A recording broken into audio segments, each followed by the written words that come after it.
How is it interference if President Trump asked for it?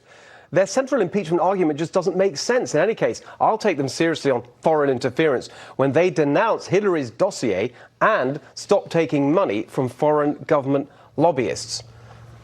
They keep saying this, he invited foreign interference. Well, I think that there's a benefit to saying that. I think that that is their narrative, that Donald Trump wakes up in the morning and it's foreign interference. And this is, I think it's partly also a contempt for the American voter.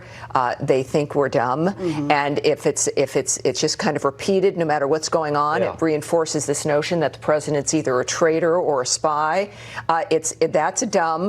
I think the American people see through it. But your point is correct. Because it's being cast as this, it's very strange. Unlike when you got China, breaking into the internet and stealing all of our information, or the notion of affecting voting machines, putting out ads that have an impact on the electorate, which is frankly some things that we've interfered in foreign elections on occasion as well. Not only that, but Donald Trump has taken a very, very hard line with the Europeans, with China, with Russia, with so many of these other countries. The idea that these foreign countries are going to interfere in our election on his behalf, and he's taking such a hard line. He's the one who wants the European countries to pay up for NATO and do more for their own defense. And of course, China, Biden's the one who basically says, "Oh, China's no adversary of ours." We'll get to that in a minute. But Kira, I just to follow up on Tammy's point, it's branding. So this idea is like, okay, Russia was going to be election tampering, interference, didn't work. Okay,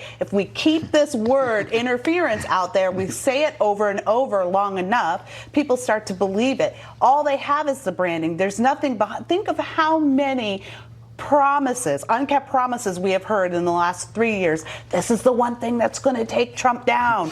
And they never come to fruition. There's never any there. There's no there here. It's just all branding. And Tammy, you nailed it. They think we're stupid. They think the American people are so stupid that we can't tell the difference between a fake news story and a real news story. But it's also, I think, an attempt to freeze Donald Trump in place. That, in other words, he's doing his job.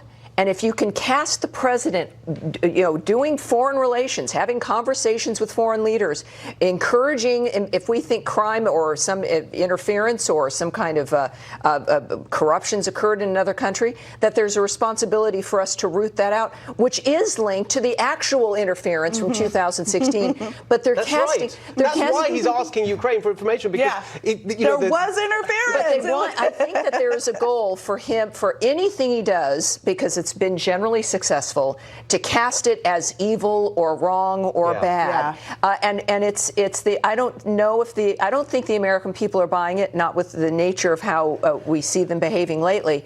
But this, I think, is the 2020 campaign. I don't see the Democrats having anything different. Yeah, and it's not just he's inviting foreign interference. He's asking for information about alleged corruption from a former vice president in the 2 countries in the world where his son had massive commercial interests. He's not going to Belgium to ask them for, it's just the reason he's asking this from Ukraine and China is because that's where Hunter Biden went to make money. There's a reason also why the Democrats want to pursue this impeachment. By the way, we have an election in 12 months. Look, I don't always approve of the things that Donald Trump does. Some of the things I think are inappropriate. But shouldn't the American people decide that in the election? Why would that go to Congress? That's all this is. It's them telling us, the American people, that we are not smart enough to make these decisions. I haven't answered my own question. You know why they don't want it to go to the American people? Because they think Trump is going to win. Well, there we are. And that brings us very nicely to a little idea that I want to keep bringing back to this show in case we get totally bogged down in all this nonsense.